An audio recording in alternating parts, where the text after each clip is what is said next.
One Life Church, and want to honor Pastor Josh and Jennifer for having us every year come speak. We definitely don't feel like strangers here. We feel like this is home to us. I love my time of ministry here. It really is something I look forward to every year. I think this is my fourth year, and Pastor Josh has still not been to Haiti with me once. So I need y'all to help me out here. I need y'all to start praying. Now, I look forward to the day he visits and gets to see, actually not just Pastor Josh and Jennifer, but whoever else, ends up going eventually to Haiti. I know there's been a few people from here, Taylor and her parents, but here's the thing. I want to encourage you and commend you this morning. A lot of times it takes a church to go before they can get involved. You guys got involved and you haven't went, and I'm blown away by that. You guys are so involved, and your fingerprints are all over everything we're doing in Haiti.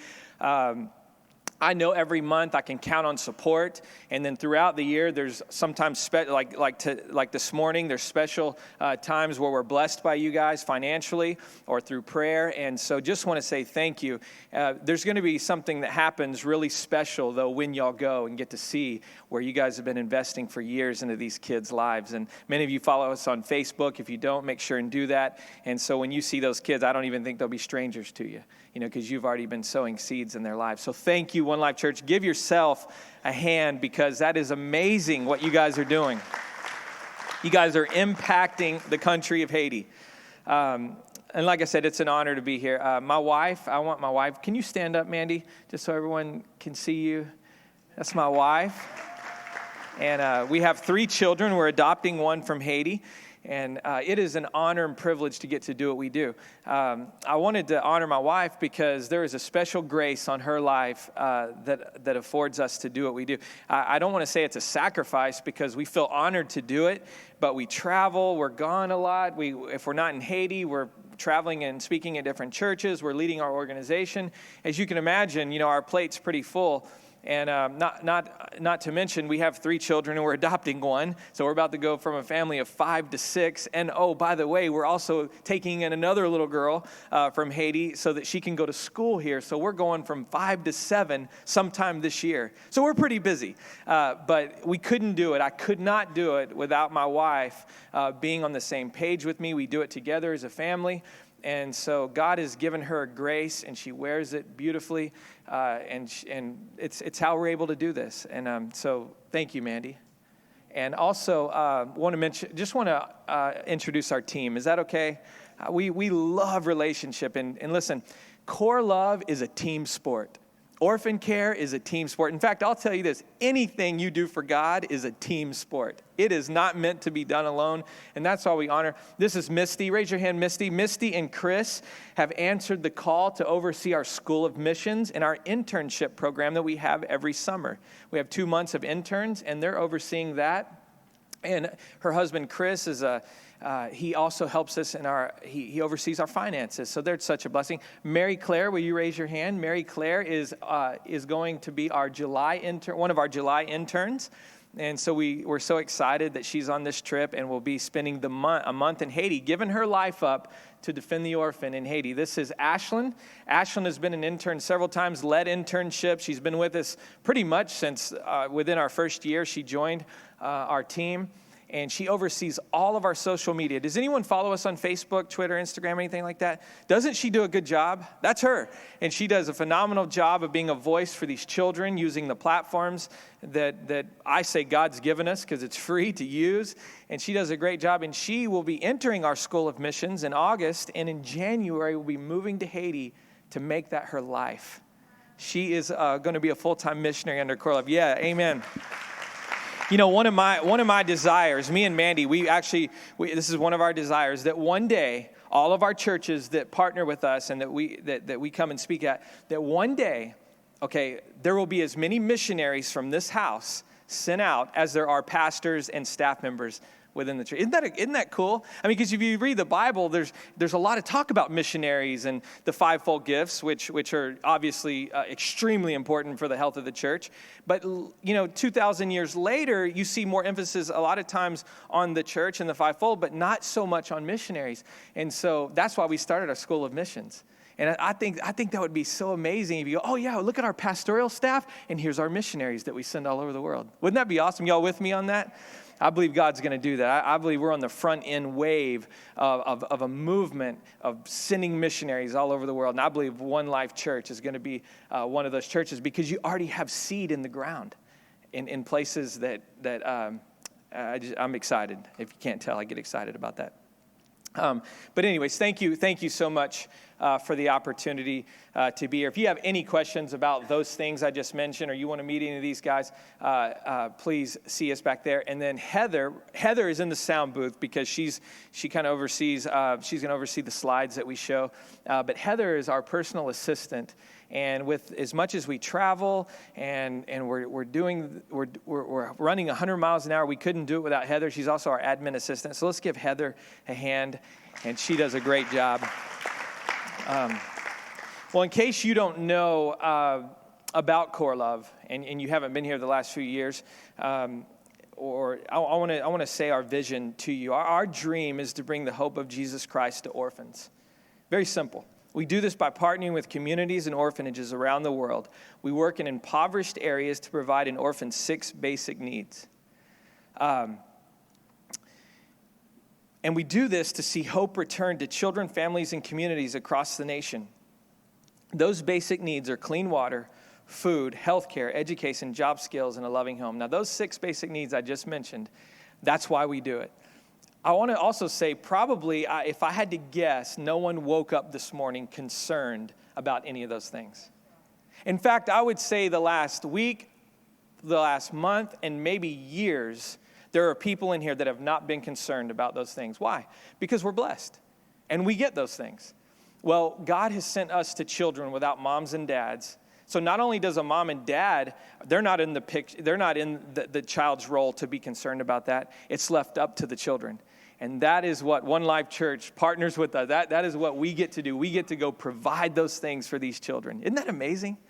As sad as it is that we have to do that and that there's a need for it, the beauty of it is God is in the business of sending people to do it, to do his will.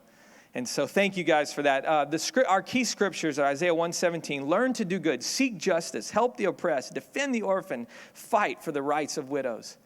Man, I love that. It's almost like God saying, get serious about this. James 1:27 says, religion that God our Father accepts as pure and faultless is this: look after orphans and widows in their distress and keep oneself from being polluted by the world. I've always wondered that in part, like, why does it say keep oneself pure, keep oneself from sinning at the end? And, I know for me, from my experience, and Pastor Josh can tell you this, the safest place to be, is not in a corner being afraid of sin.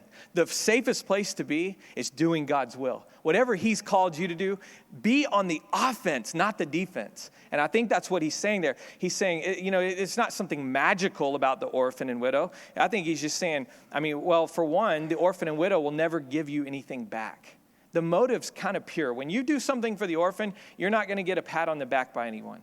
When you do something for a widow, they're probably not going to repay you. So it gets real pure real quick because they don't have anything in return. You're just simply doing it out of obedience. We take orphan care as a commandment, not a suggestion. We're real good at the American church of taking some of his commands and making them suggestions if they fit us. Well, let me tell you, whenever God gives a command like this, we got to take it serious as the church. And once again, the churches we come into and speak, it's because you take it serious. So thank you for taking that serious. I'm going to get into our story a little bit more as I kind of pepper it through our message, if that's okay. So I'm going to transition to something that I feel like the Lord's laid on my heart, and it's something. I'll be honest. I can't take full credit for even a lot of the things I'm going to say, because a lot of these ideas and just the way it kind of shaped my thinking was from a book called Get Off Your Donkey, that was written by an author, Reggie McNeil. It's one of my favorite books, and there's a couple chapters in there that really kind of go along with what God called Manny and I to do. And you think, well, God called you to get off your donkey? I thought you were in full-time ministry for 17 years. We were. But you can get even comfortable doing that. And all of a sudden you realize, I can do ministry from the donkey. And God says, get off your donkey and go do whatever he's calling you to do. So that's kind of how this was formed in my heart. And so there's probably not anyone here sitting on your donkey. I'm sure everybody is engaged in ministry, but the truth of it is maybe there's a few people that this will speak to. But anyways, the premise of this message is found in Luke 10:25 through 37. For sake of time, I'm not going to read the entire passage here, but I'm going to highlight some things. There was this man that was considered an expert of the law, okay? And he came to Jesus. And he came to Jesus with a motive. He wanted to set him up. Let me stop right there. If anyone comes to you as an expert of the law, take warning, because I don't even know one of those people. And in fact, Pastor Josh and I were talking just last night about a video that I'm going to get that he just made me aware of, that the who's who of Christianity sit in a room and talk about their differences. Why? Because they're not experts in the law, and they're willing to change. So I'm just telling you, I don't know everything about the law. I don't know what percentage I know, but it's probably not a lot. In fact, the more I know about God, the more I realize I didn't know him as much as I thought. That's just going to happen. The closer you get to God, the more you realize you didn't really know him as much as you thought. In fact, Paul said his love is so wide, so deep, you'll never understand it. That's encouraging, but it can almost be discouraging. You know, that like, you mean the more I get to know God, the more I realize I didn't know God? Yeah, but that's just because how great he is. And so you can't separate God from his word. So right here, when someone comes to you and says, I'm an expert on God, you can get away from that person. You can go, whoa, no, I don't, are you Jesus? You know? And so this guy comes to Jesus, or comes to Jesus, and he tries to set him up. And this is what he says. He says, teacher, what must I do to inherit the eternal life? Well, first of all, if you're an expert, why are you asking questions? He was trying to set him up. What is written in the law? He replied. How do you read it? I love Jesus because he flips it back on him. How do you read it? He says, he answered, love the Lord your God with all your heart, with all your soul, with all your strength, with all your mind, and love your neighbor as yourself. You have answered correctly, Jesus replied. Do this and you will live. But he wanted to justify himself, so he asked Jesus, and who is my neighbor? That's a great question. You see, back then, the religious law and the religious leaders would define neighbor as someone different than Jesus. Jesus begins to define in a story of the Good Samaritan just who our neighbor is. Now, isn't that crazy that just by way of definition of neighbor, you can get it wrong or right? Because if you don't understand who our neighbor is, then we can get it all wrong. In fact, it can set us on a path, even thinking we're doing good, and realize that we kind of missed the mark. And so Jesus says this. In reply, Jesus said, a man was going down from Jerusalem to Jericho when he was attacked by robbers. They stripped him of his clothes, beat him, and went away, leaving him half dead. Okay, let me bring it to you in our terms. The guy was dying. Very few breaths left. I don't know if you've ever been in that situation where you have found someone or stumbled upon someone or just been in a tragic accident. There is if you have, then you know what I'm talking about. There's a feeling that takes place in that circumstance like no other. When someone is losing their life. Not spiritually, but physically. Losing their life. In a little bit, we'll tell you about a story that Manny and I got to rescue 5 children, and one of them, we believe, were very, very close, days from she was losing her life from malnourishment. Found a little boy. We didn't actually find him. We got to go and pray for him after an orphanage found him in a ditch, just weeks old, and his body had already begun to shut down, and they could not get food in him because his body was rejecting it, and he lasted another 5 days or 7 days, and he didn't make it. And I remember just watching that situation and laying my hands were as big as his whole body, praying over this. He was premature, not to mention had never eaten a day in his life, found in a ditch. and just going, God, please heal this baby. And, I don't understand sometimes why God doesn't do it. But I know one thing. I still believe that he's a healer, and my faith will not be shaken.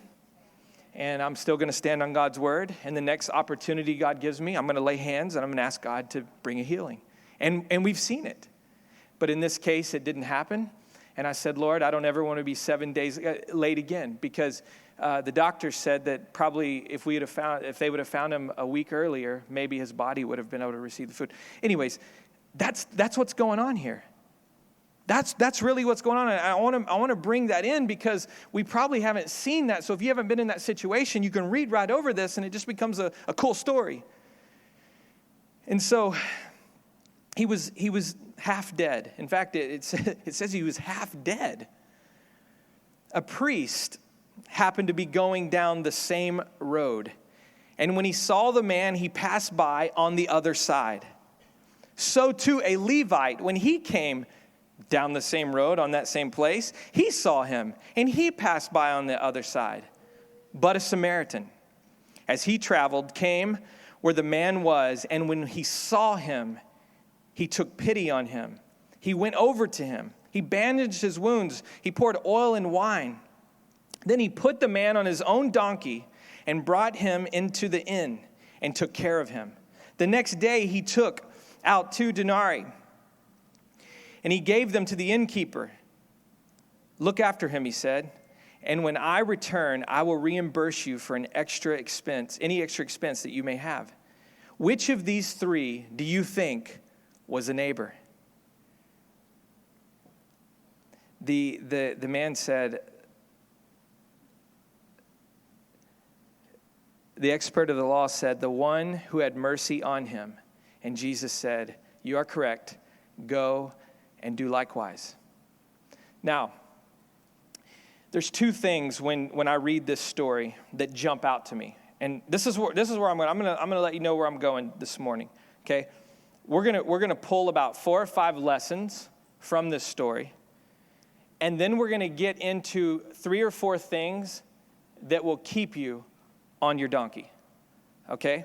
Because we've got to unpack that so that we can get off the donkey and help those who are dying. Spiritually, physically, help those in need. Okay?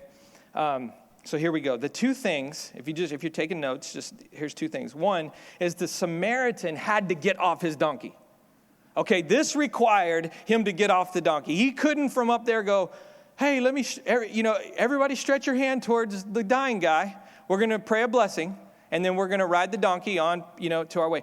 Isn't it amazing that not only did he get off his donkey, he cared for him, and then he gave up his seat on the donkey and put the man on the donkey and walked him to the nearest place where he can get restored.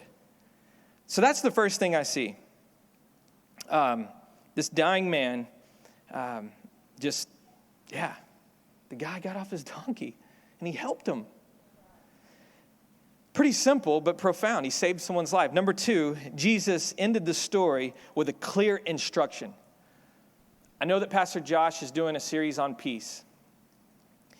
What I love about Jesus is his instructions are always clear. Whenever there's confusion, there's cloudiness, whenever there's distortion, I can tell you it's not Jesus. His peace passes all understanding. And so even here, I want to encourage you by way of peace, because I would not want anyone to leave here going, but what if, and I'm just telling you, this morning, God's going to make it super clear, because his instructions are clear. And this is what he says, go and do likewise. He tells the expert of the law, go and do likewise. In fact, he even says, do this and you'll live. Do this and you'll live, go and do likewise. He didn't say go and agree with my teaching and start preaching this on a street corner. Although, hey, if God tells you to do that, you got to do it. He didn't say go debate your own and start your own course of action. He didn't say go start an organization. He didn't do any of that. He just said go and do likewise. Make it simple. Go and find the hurting and minister to them. Get off your donkey and minister to them. Go and do likewise. Those are the two things I see just from a 30,000-foot view looking in, okay? But here's some lessons I think we can draw from this story, and I think you'll understand this, and all of a sudden some things will become more clear. God's instructions are so clear. Here's number one. People all around you are hurting. That's a fact. In the most blessed nation in the world, America, people all around us are hurting. They're just hurting. You know what I learned? Yes, Haiti's the poorest country in the Western Hemisphere, probably the whole world. The child abandonment, the orphan crisis is just incredible. You'll meet a kid that's never known a mom or dad, and just the way it affects their emotion, and literally you have to bring, and this is what's so cool, love just heals. Love heals when you put them in an environment where they're loved and they're nurtured, they're taken care of, you see it. But I'm going to tell you something, it happens here too. It happens here too, with absentee parents. Or just the tragedy that some ugly divorces can cause. There are hurting kids right here. The foster system in America needs the church to step up big time. We don't call them orphans here because we wouldn't dare. We call them foster kids. And so I'm just telling you, there are people hurting. If you work at a job where there's at least one employee besides you, there's hurting people all around you. If you have a small group or a church, I'm telling you, when they walk through the doors of this church, the hurt doesn't always just leave on a Sunday or a small group. There are hurting people all around you. That's a lesson I want us to get this morning. There are hurting people. You don't have to look far, but you do have to look. You do have to look. Can I just tell you, ask God to give you a heart for hurting people, and He will. You know why? Because He has a heart for hurting people. Isn't that simple, though? God, imagine being bold enough to pray this prayer. God, I don't care about hurting people, but I want to, and I need to. There was a day I said, God, I don't have a burden for orphans, but if you give me one, I'll do something with it. Say that prayer. Number 2, we can choose to pass by and stay on our side of the road, or our side of convenience, or you can stay on your donkey. It is a choice. Here's the deal. Here's the lesson. It's a choice. It's a choice. It's always a choice. I love the fact that God gives us a choice. Thank God we're not all robots that are programmed to just do the same thing over and over and over again. How boring would that be? But we get to choose to love this God that rescued us from probably the same situation, dying in our sin, and now we get to do the same thing. Don't forget where you came from. I love when Pastor Josh closed out worship. He said, thank you for the cross. Thank you for the cross. You see, that's if you keep the cross in front of you, I think you'll choose right here. If you keep the cross in front of you, you'll never forget the hurt and the pain and the deliverance that God brought into your life. So, but it's a choice. Listen, 2 of the 3 men said no to this dying man. 2 of the 3 went right on by. In fact, it said they got on this side of the road and they walked right by. Why? They didn't want to see it. They didn't want to get close. We can walk right by. The many choices we make equal the sum total of our life. You think about that? Like, from when you were old enough to be conscious enough to start making choices to the day you die, probably millions of choices will make up your life.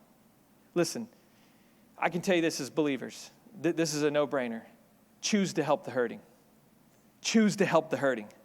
Choose to help those who don't know Jesus. And I'm not saying, don't minister to our brothers and sisters here. Of course, that's why Jesus redefined neighbor. It means anyone who's hurting, not just our brothers and sisters. Because that's what the religious leader wanted Jesus to, he wanted to pin him with the definition of, a neighbor is a fellow Christian. No. It is, but it's also someone hurting, anyone hurting. In other words, it's the dying world that doesn't know Jesus as well. That is your neighbor. Number 3, we have to be more than empathetic, okay? We have to actually help. We got to help. In other words, you got to get dirty. I'll never forget, guys, the time when God spoke to me that I wasn't dirty. And the way it happened was Manny and I, in 1995, we helped plant an inner city church in Houston, Texas. We were the most white people you could ever imagine being sent into the inner city. In our church, there was only Hispanic and black people. We were the only white people, along with my brother and sister, in a small team of people that said, yeah, we'll go down to the inner city and help these homeless people. And I mean, literally walked out of our church, and you were in the most dangerous neighborhood in all of Houston called the 4th Ward. 7 blocks away is one of the largest homosexual communities in the nation. I mean, that's where God sent us to plant a church. Did we know what we were in for? Heck no. I would have said no if I knew what we were in for. It seems like God keeps putting me in those situations, but he doesn't always tell me like what we're going to go do. So anyways, we were there, and I'll just never forget going, I began to love it. I love the people. I ministered to more kids on a basketball court than ever standing behind a pulpit. I ministered to more families walking in their crack homes and praying for deliverance over these families than I ever did behind a pulpit. In fact, they never would have sat there if I wouldn't have went to them. That's what built the bridge and the trust, is I went where they were. And listen, I'm not, it just happened to be us, because one day I asked the Lord, I said, God, why did you choose us? And I was kind of like waiting for the answer to go like, yeah, me and Manny got something special up on us. And he actually said, don't get too prideful. You weren't my first choice. And I went, oh. He said, but you said yes. And I realized something. That's all God's looking for. Just say yes. Just say yes to what he wants done. And you'll be right in the center of God's will. That's the safest place to be. That's the most peaceful place to be. Because in the middle of chaos, we had peace. But you got to get dirty. Years later, that church merged with a church similar to One Life. It was in the suburbs, middle class, and so the face of our ministry changed. God sent us to a different group of people, and we fell in love with those people, and there were hurting people there. But I will tell you this, just in all honesty, because this is part of my story, I lost a heart for the poor. I lost a heart for the hurting, okay, for the ones dying. I lost a heart for them. I lost it. I was the frog boiling in the pot, and I lost it. And one day the Lord challenged me to do something crazy. Anybody God ever asked you to do something that's so crazy you rebuke the devil? You're like, I rebuke you, devil. And God's like, don't rebuke me. That was me. I rebuke that, devil. And he's like, okay, like Moses, now my anger is about to burn against you. Don't do that again. And I'm like, okay, what? And he said, I want you to carry the cross around the city of Houston. I said, that is the dumbest idea I have ever heard of in my life. I laugh at people like that. The guys that I haven't done this yet. God, please don't ask me to do this. The bare-chested guys that write John 3:16 across their chest. I'm like, please don't ask me to do that. Well, I laugh at guys like that. I think that's a horrible way to share the gospel. I'm like, there's such better ways to share the gospel than John 3:16 on your chest or carrying a cross. But the Lord was serious. I realized I was carrying the cross. I needed to do that. Maybe next time I'll share the story of carrying the cross, because it really is a miraculous story. And it's part of how we got to Haiti even. Just imagine that. But here's the lesson. I get done carrying the cross. I walk inside after 10 hours, 22 miles of carrying this cross. I saw miracles after miracles that day. God just did miracles. It was me and an inner city pastor and Jake, who's now our full-time missionary in Haiti. I walk in the front door, and I just feel God all over me. It was weird. And Mandy looks at me like, are you going to turn into one of those fanatics? She told that to me. I'm like, hey, it was awesome. And I didn't even have a chance to tell her the stories yet, And so anyways, I remember I had road dirt all over my legs because we had just been walking on the streets all day. I mean, down in the slums of inner city Houston. And the Lord spoke to me. He said, Mike, it's been a long time since you've been dirty. And as soon as he said that, I went, oh my gosh, I used to do this. This is how we cut our teeth in ministry. And I've gotten away from it. And I'm not, that was our calling then. He wasn't saying go back to the inner city. You know what he was saying? Just make sure your heart stays tender to those in need. So it wasn't a pressure on me. I'm not trying to put a pressure on you to go start a homeless ministry, because God's got to tell you to do that. Okay? But don't walk by someone dying either. And my heart was getting cold. And I never forget he said, I like you dirty. And so even though I washed that day and washed the physical dirt off, something happened that day in my heart. And I said, Lord, I want to stay dirty. Little did I know, because this was a year before God called us to Haiti. A year later, God would call us to the most dirty country. I mean, it is dusty. It is the most dusty country in the world. It's so dirty. I mean, you walk, there's just dirt everywhere. And every time I go to Haiti and I see that dirt, I remember these words, I like you dirty. Stay dirty. Because that's where I hang out. In the dirt, in the mud huts. And I can't tell you the transformation that's happened in our lives. Again, because we just said, okay, we don't understand it, and it doesn't make sense. And like I said, I've rebuked Jesus a lot, but okay, we'll do it. And so you got to get dirty. Number 3. Number 4, Jesus expanded the definition of neighbor. We just covered that to people in need. You know what I call that? Perspective change. We all need a paradigm shift. One of the reasons why we love taking people to Haiti is it will change your perspective forever. Forever. One of our favorite churches to take over there is a church that it's the most unique church. It's actually my brother's church. It's half white, half African American. You have the poorest of the poor in Opelousas, Louisiana. Okay, and then you have doctors and lawyers at this church. It looks like Walmart. I mean, when you walk in, it's just like, wow. I mean, it looks like heaven. It really does. It's like, okay. And I'll never forget my brother encouraging everybody to get a passport. In fact, he said, if you love me, get a passport, get a Bible. God can use you anywhere. And the people that we would consider low income begin to go on these trips with us to Haiti. Their paradigm would shift so much, they would literally say, we ain't poor. We're rich. We are so rich. And they would go back home and share those stories with people in their neighborhood. And the poverty mentality is broken off these people and off this community. It's breaking off this community. It's not like they're making more money, but you know what? God's blessing them in ways they didn't even expect. In fact, they're open to blessing now because they're not stuck in a poverty mentality. Why? Because they went on a trip they couldn't afford, got to Haiti, got rocked, come back and go, we are so blessed. We are so blessed. You know, Haiti lives off the average person makes $1 to $2 a day, and they work hard. I've sent Pastor Josh pictures of how hard these men work, $1 to $2 a day. Thank God our construction workers are paid better than that, and our people are paid way better than that. We have 50 employees that we take very good care of, enough where they can have support their family and send their kids to school and so on and so forth. But the average makes $1 to $2 a day. One life. Say, we are rich. Yeah.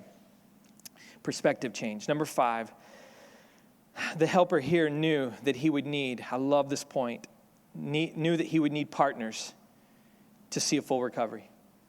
You see, I believe this man, it doesn't say a lot about him, but I can tell you this, he valued relationship.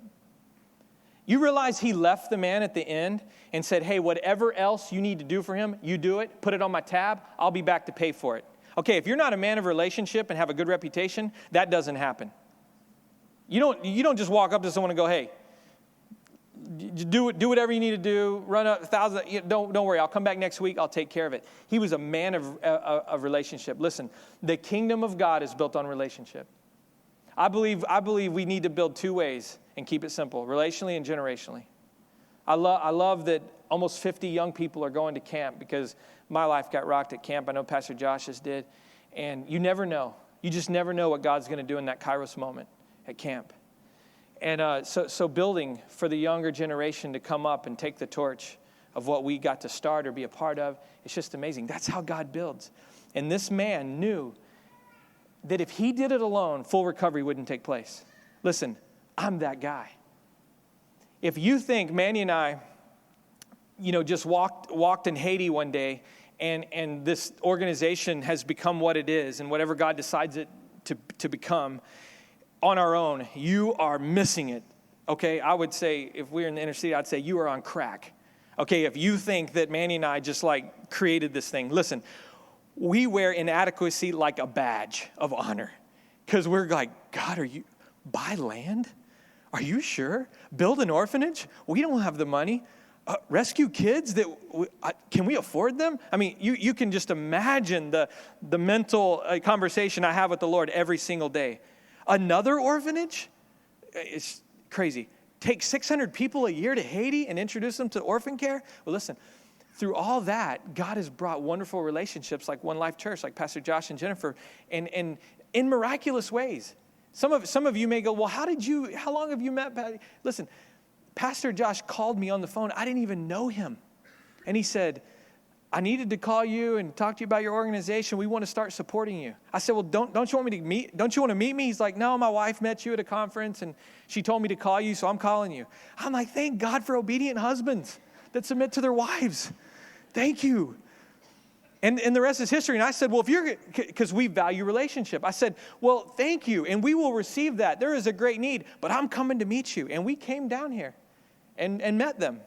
Because I want relationship. I don't just want a handout. I don't want someone just go, oh, yeah, we support.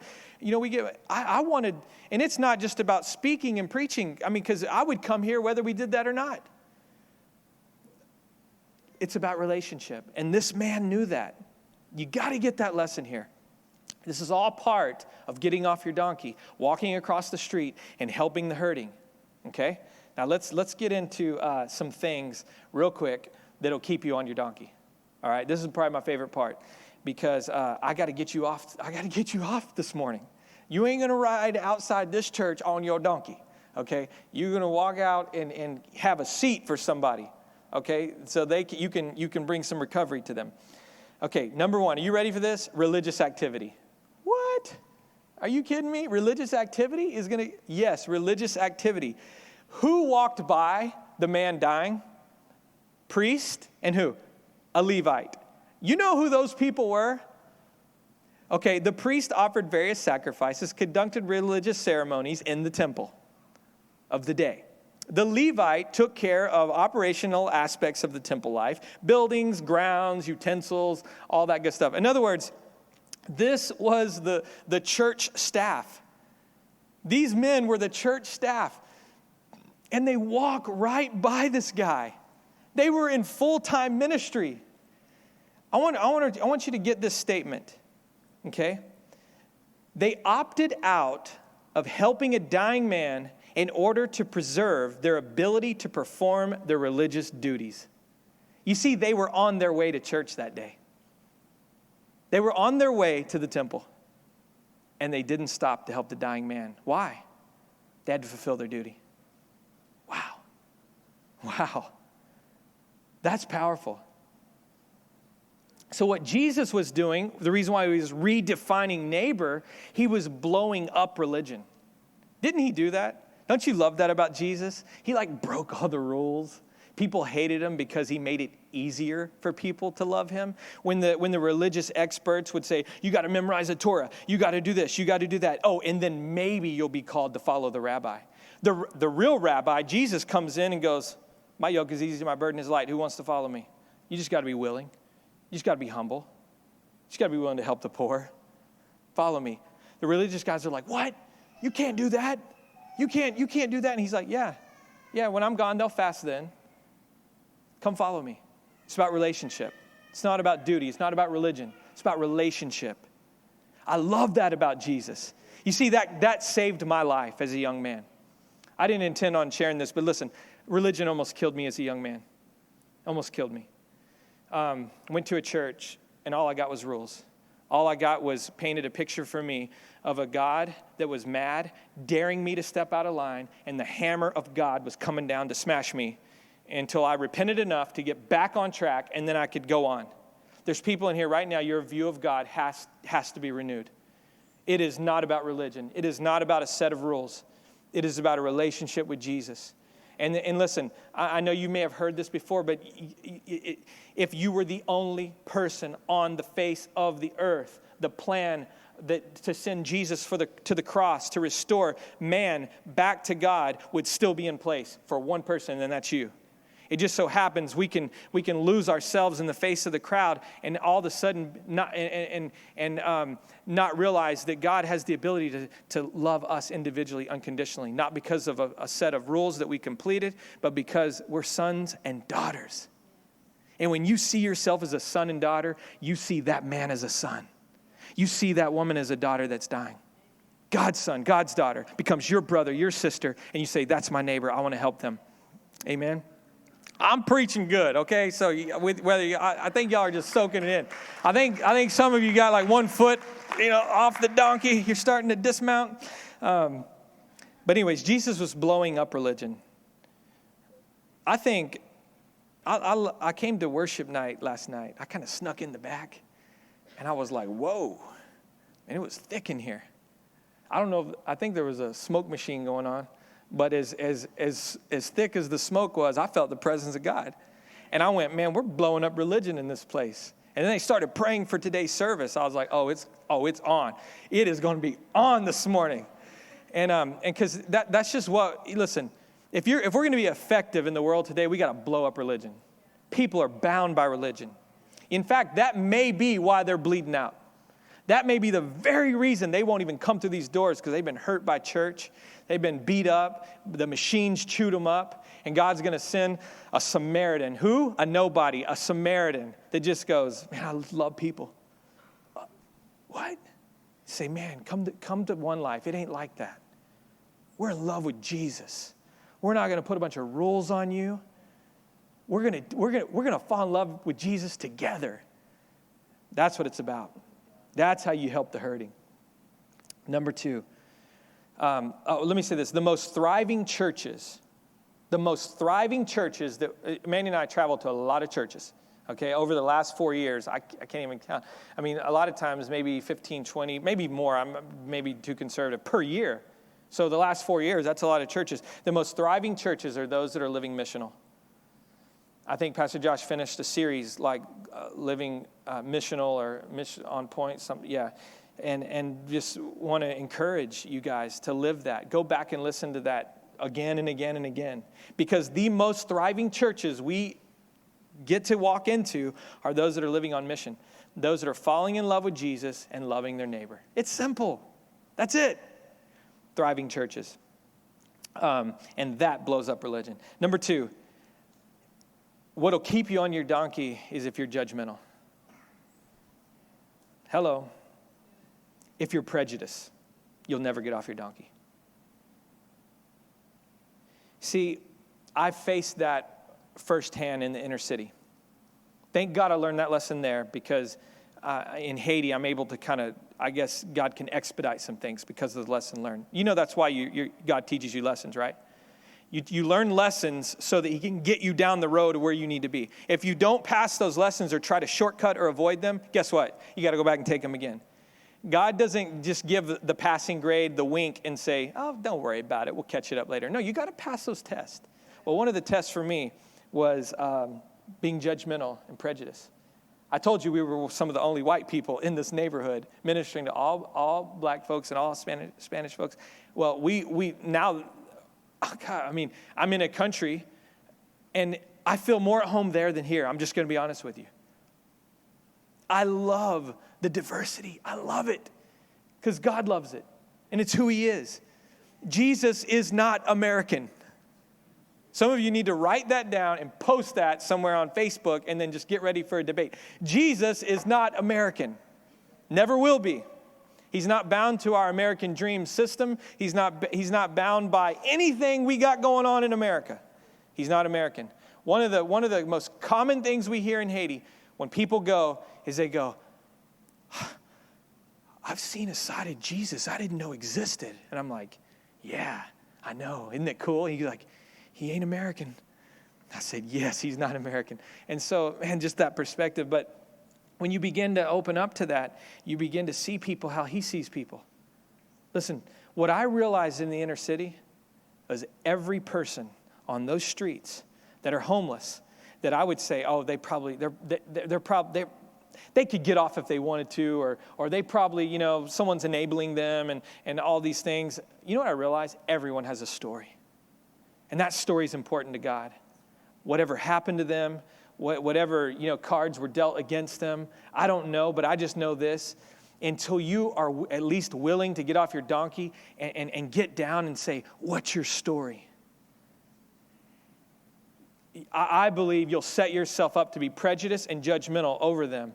But once you know their story, all of a sudden you have a compassion for them.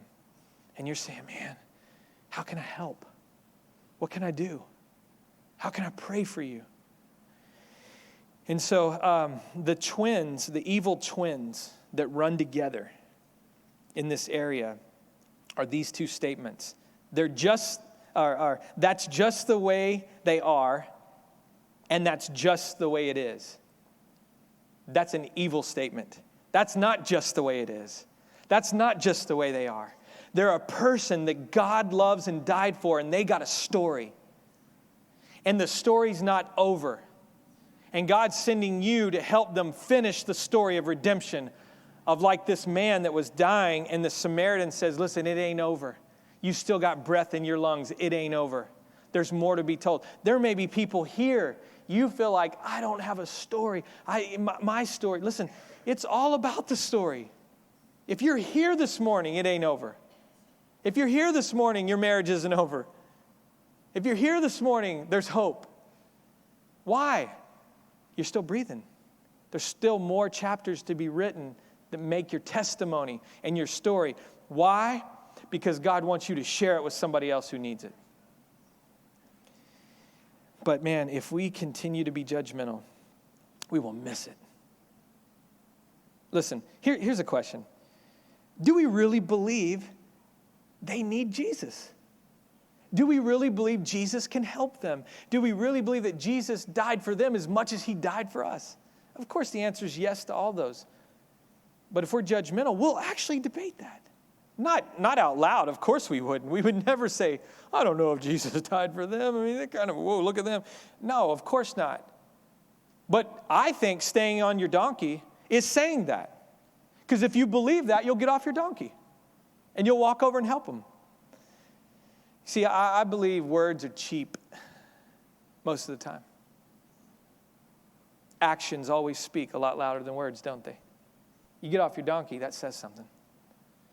I don't know about you, but when I'm in the dirt, doing what God's called us to do, and the expert rides by, and he's on his donkey, and he tells me how to do a better job up here, I can listen to that for about 1 second. Now, if he gets off his donkey and gets in the dirt with me, we can do this. But if they're going to give me their expert opinion from up there, ride on. Because we got a job to do here. Nehemiah said, I'm doing a good work. I will not come down. And you've got to implant that for the work of the Lord, to say, I'm going to do the Lord's work. I ain't coming down. Not going to be distracted. I'm getting ahead of myself. Number 3, busyness and distractions. Busyness. Hello, America. Busyness. Taxi moms, taxi dads, coaches, everybody. I mean, listen, I'm going to free some people up this morning. Oh, it's going to be on.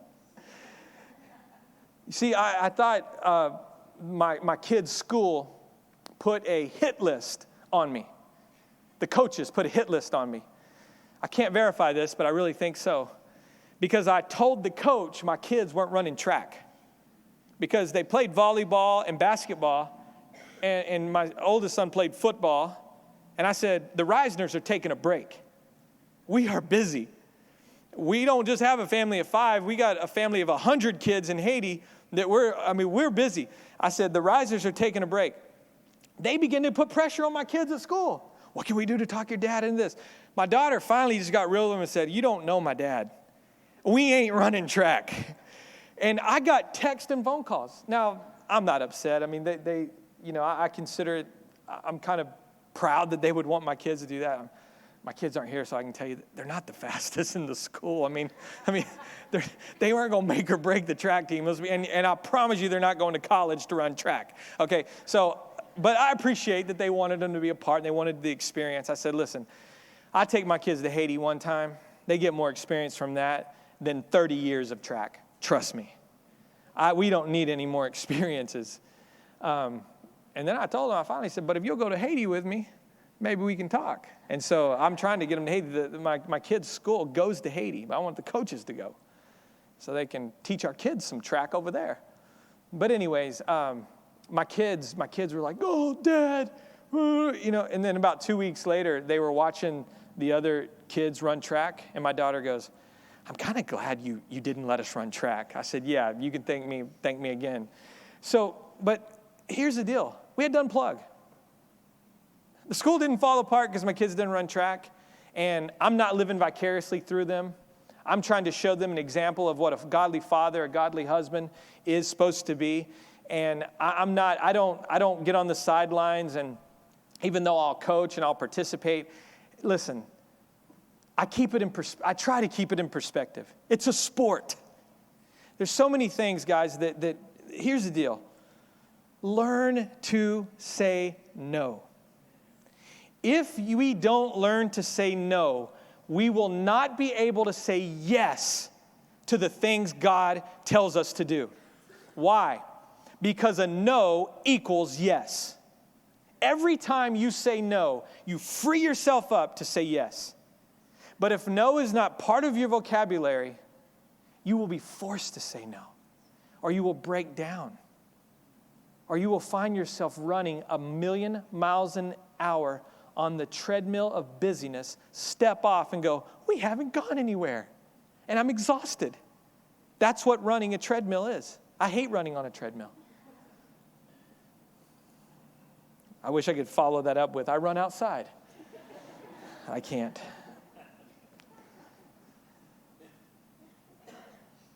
Before long, listen to me, we don't even have time to help someone in need. God forbid that we would go so busy we don't have time to help someone in need. And we can't push it off on our pastoral staff either. Well, that's their job. That's what they're in full time. No, it's your neighbor. It's your neighbor. And God's calling you. But you got to say no to some things. Say no. You are not, God, I promise your calling in life is not to be a taxi driver for your children. I would dare to say, Pastor Josh, how many professional athletes have come out of this church? 0. I mean, maybe one will pop out, but listen, sports is not life. There's a saying going on, ball is life. My kids say, ball is life, Dad. I'm like, no, ball ain't life. Especially for my kids. I mean, look how short I am. And they love basketball. I'm like, you are, sorry, bud, you got dealt a bad hand here. Basketball just is not probably in the future, but they love it. And I love it too. You know why I love it? Because they love it. But we're going to keep it in perspective, right? We're going to keep it in perspective. I love basketball. I played sports in high school. It probably saved my life because that's the only reason why I probably passed my grades and, stayed in school because I love sports. But at the same time, thank God that, we're introducing teenagers, college students, even younger, junior hires to the mission field. We're introducing them to the mission field and saying there's a lot more to live for. I'm not saying you're going to be a missionary one day, but let God change your perspective. You can help the hurting even as a junior high student or a high school student because I promise you in your schools, they're hurting. There's kids hurting everywhere, probably sitting in the desk in front or beside you or behind you, and I don't want you to grow up one day and go, man, they were right by me and I didn't say anything. I didn't invite them to camp. I didn't invite them to the events that my youth pastor puts on. Why? Because we were so busy. We're so blind to it. Man, what an opportunity. Say no so you can say yes. Relationships are the most valuable addition to your life, yet they take the most time. It takes a lot of time. It takes a lot of work. Man, you're drained at the end of relationships. But man, if we can't say no to other things, we definitely can't say yes to relationships.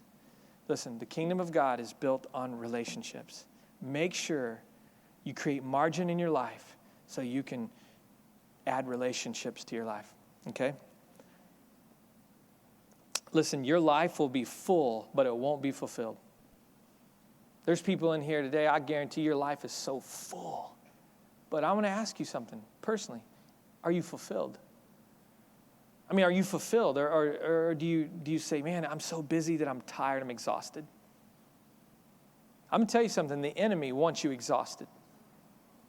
He wants you so tired that you don't have the energy to do God's will. Say no. The last one, well, I got two more real quick. Fear. Man, this one, I've been boxing with this thing forever. It's like fear just won't go away. Anybody with me?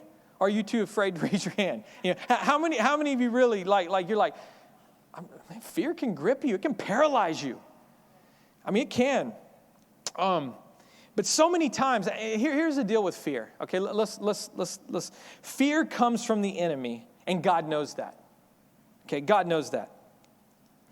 That's why I believe so many times God says, literally, word for word, do not be afraid. I am with you. Do not be afraid. I am with you. He's saying, I know fear is going to come.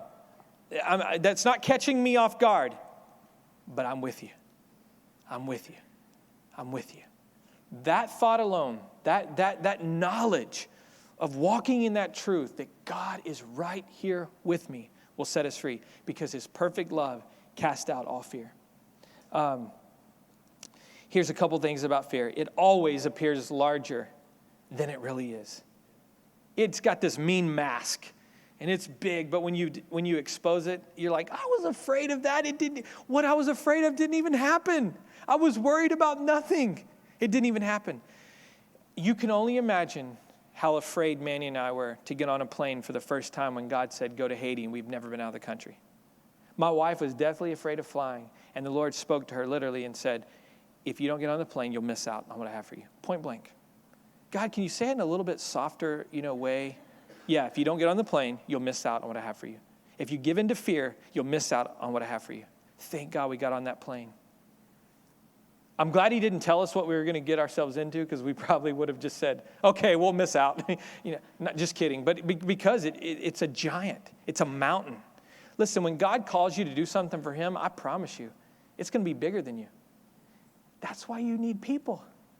If you say yes to God's plan for your life, I promise you there's other people that will join you. Ask Moses when he said, I can't speak, I'm afraid, And he said, how about Aaron? Yeah, Aaron's already on his way to meet you. He's going to help you deliver the children of Israel. You don't have to do it alone.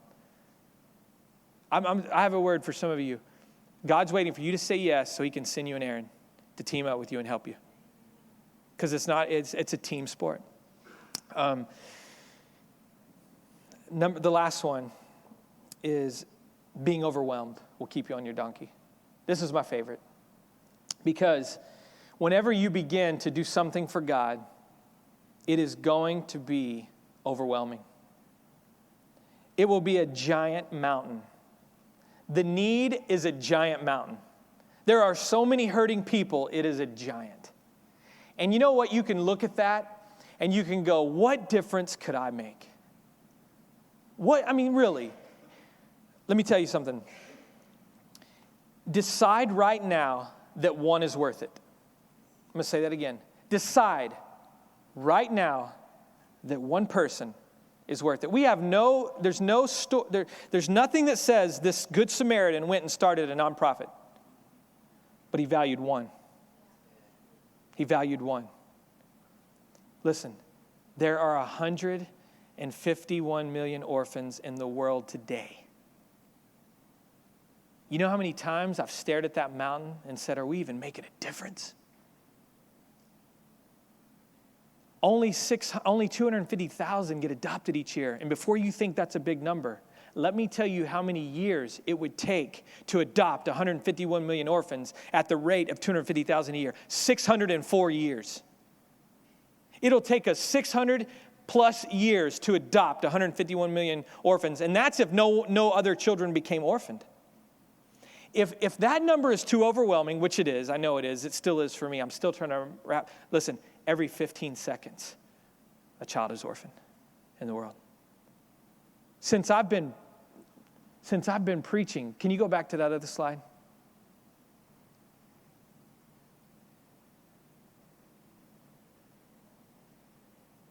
Since we've joined together, 300 children have become orphaned this morning. 240 every hour. Isn't that amazing? Every 15 seconds, child is orphaned. Child is orphaned. You want to talk about overwhelming? That's overwhelming to me.